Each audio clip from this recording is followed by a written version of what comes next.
Monsieur le maire, merci Madame Pereira-Nunes.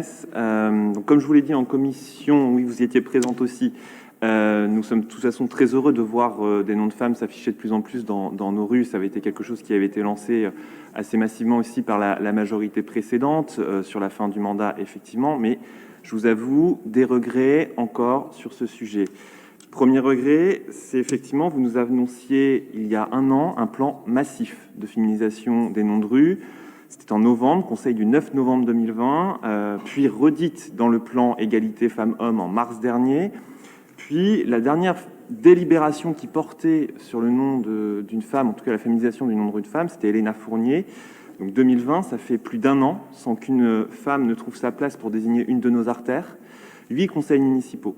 Ça fait beaucoup. Alors aujourd'hui, vous nous annoncez un nouvel grand soir finalement de la féminisation du nom des rues, avec une organisation citoyenne cette fois-ci, pour répondre finalement à une autre préoccupation que j'avais déjà lancée, un problème de méthode.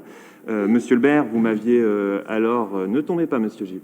Vous m'aviez alors répondu qu'effectivement c'était à creuser, que c'était une bonne idée. Je vous avoue que pour le moment, j'en ai demandé aux commissions et monsieur Dupin m'a répondu effectivement que les comités de quartier n'avaient pas encore été associés, écoles non plus, que ça serait peut-être le cas d'une manière future. Alors j'attendais un peu avec gourmandise cette méthode et ça a été d'ailleurs précisé dans le compte rendu de la commission que de toute manière, c'est une commission composée d'élus et des services qui avait choisi ces noms, bien sûr de Alice Guy, Catherine Binet, Madeleine Boutard, et qu'il faut évidemment rendre hommage, mais avec l'absence complète d'association des habitants et des écoles, mais qu'un groupe de travail, cette fois, travaille sur une nouvelle composition qui permettrait d'associer des scientifiques et les habitants, qui pourraient permettre à terme, peut-être donc, d'être associés au processus. Donc finalement, un an, quel bilan? Une commission qui travaille seule, sans association des habitants, des comités de quartier sur un sujet aussi sensible que le nom des rues, une commission qui va être amenée à évoluer, donc après qu'un groupe de travail pourrait à terme associer les habitants. Pour moi, c'est un peu compliqué, ça s'appelle un peu une usine à gaz, et c'est là où j'ai un vrai regret, une vraie déception, quand je pense à ce que vous aviez lancé comme phrase au début de la dernière délibération, monsieur Dupin, en précisant qu'il faudrait environ 134 ans pour que nous arrivions à une parité correcte, pas satisfaite parfaitement évidemment, si nous passions une délibération par conseil. Alors moi, je fais le produit en croix rapide, tout simplement, là, on est à 300 ans.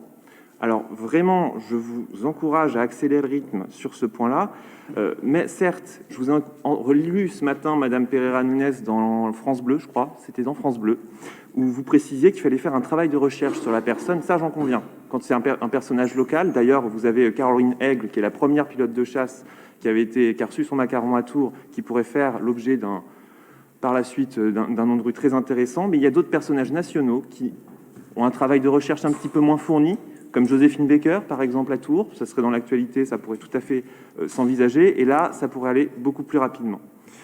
Donc, vous savez que sur cet engagement-là, nous serons à vos côtés, que ces délibérations sont toujours votées. Alors, il y a l'urgence climatique. Je sais que vous apportez aussi beaucoup d'importance à une certaine urgence paritaire. Alors, dépassons ces comités un peu théodules et allons directement auprès des habitants, puisque si la ville aux Dames, avec ses 92 artères, a réussi à le faire, Tours peut faire mieux que 3 en un an. Voilà, je vous remercie.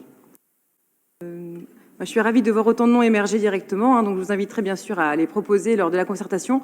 Juste pour ce qui est des invitations, alors j'ai bien entendu en commission votre demande, votre insistance pour recevoir l'invitation.